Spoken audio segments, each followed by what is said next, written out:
ঢাকাকে বলা হয় রিকশার শহর, সেই অর্থে মালেকে বলতে হবে স্কুটির শহর। মালে শহরে প্রাপ্তবয়স্ক প্রায় সবাই স্কুটি ব্যবহার করেন। প্রতিটি অলিতে গলিতে স্কুটি সারিবদ্ধভাবে রাখা।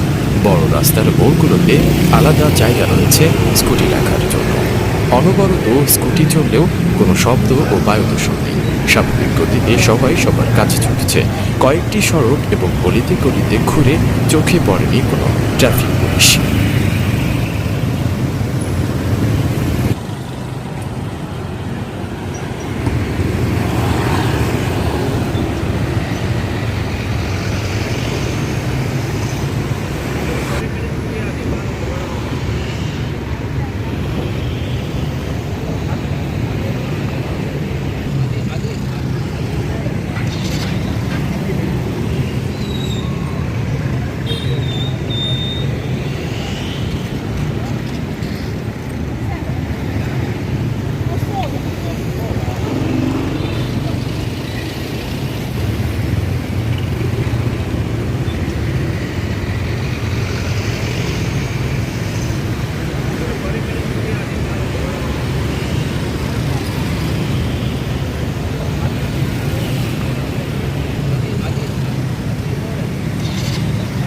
আইন শৃঙ্খলা বাহিনী না থাকলেও নাগরিক ও স্কুটি চালকরা আইন মেনেই চলছেন।